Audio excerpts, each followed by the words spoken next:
Hey everyone, welcome to How to Hitchhike Part 2, Hitchhiking Safety. Let's jump in.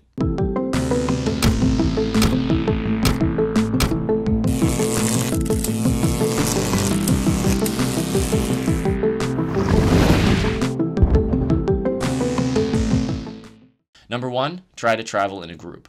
This may filter out any drivers who are just creeps looking for a lonely drifter or hitchhiker to torment, but it's also useful in a group situation because someone might see something or notice something that you might otherwise miss, so this could help you avoid a sketchy situation or a ride that you wish you didn't take.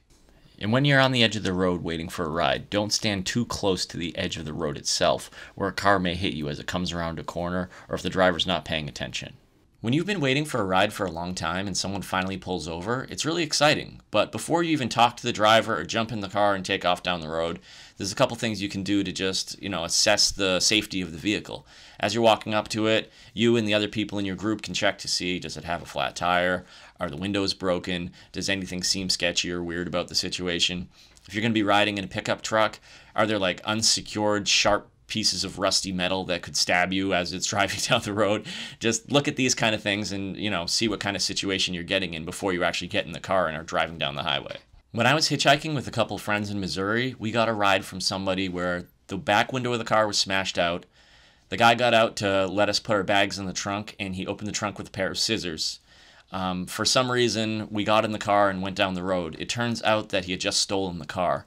Now, that's a story for a different day, but it is a good example of a time when we could have just said, no thanks, we'll wait for the next ride. Speaking of pickup trucks, if you get a ride in the bed of a truck, pay attention to what the person's hauling. Is it something that seems heavy, dangerous, sharp?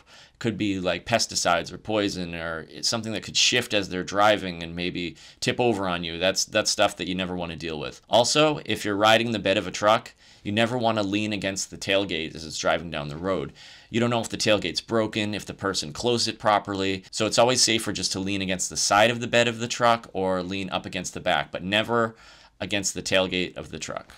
The next thing you want to do after taking a quick look at the vehicle to make sure it's something you want to travel in is to talk to the driver. So you want to make sure you approach the car safely. So if you have to walk around the vehicle, walk around the back of it, most of the time you'll be talking through the passenger window because the car will be facing in the direction that you're going. So I never like to stick my head into cars when I'd be talking to the driver of the car. I just wanted to stay a little bit outside, talk to them that way, and that made me feel a little bit more safe. This one might seem like common sense, but have a little conversation with the driver and ask them where they're going. This can avoid any confusion later on when you're already in the car driving down the road at 70 miles an hour. And when you're talking to them, try to get a feel for what condition they're in. Do they seem drunk? High? Insane? This is also a good time for you and everybody in your group to take a quick look around the inside of the car. See if there's anything in there you notice that makes you uneasy, whether it's a booze bottle or empty beer cans or weapons, a pile of medical waste, or 100 disembodied doll heads, just anything that makes you feel weird. It's a good time to check that out before you get in the car. That's another thing. Just because somebody pulled over and is offering you a ride doesn't mean you have to take it. If you ever don't feel comfortable, you can say, thanks, but I think I'll wait for the next ride. Or if you wanted a different approach, you can pretend like you all of a sudden got a text and you can say, oh, wait, my brother just texted me. He's going to pick me up in a few minutes, so thanks anyway. Something like that might work. It depends what you want to do, but just don't feel obligated like you have to get in the car. And if it's a really scary situation, you can always just run away and call the police. Once you're in the car and it's driving down the road, maybe after a few minutes you decide maybe this wasn't the best idea and you'd prefer to get out. You could try a straightforward approach where you say to the driver, hey, you know what? I think I'm just going to get out here, so if you could just pull over and let me out. You could pretend to be sick and say, oh, I'm feeling car sick. Do you mind pulling over? And then when they pull over, just say, thanks, I'll wait for another ride, let them go.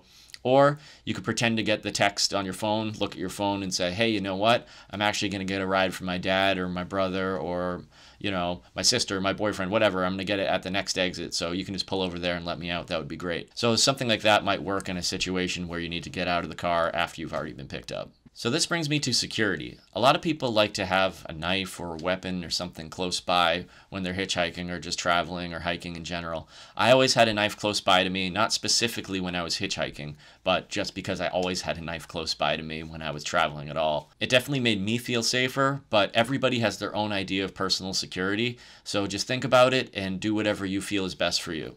I guess if I'm ever in a situation where I'm seriously considering stabbing someone who's behind the wheel of a fast-moving car, then my day really didn't go as I planned. Another good tip is to keep your most important items on your person. This means your IDs, your cash, your cards, your cell phone.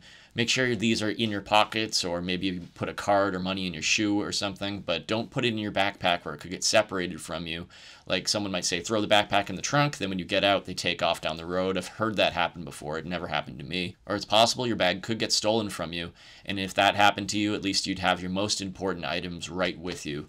Whenever I'd be traveling on the AT or the Oregon Coast Trail, and I was just hitching to town to get supplies or to a hostel or something, I would try my best to just put my bag on my lap.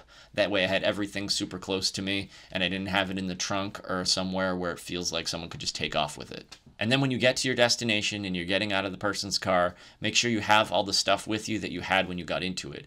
So check the seat to make sure your cell phone, wallet, or any other stuff didn't fall out of your pockets.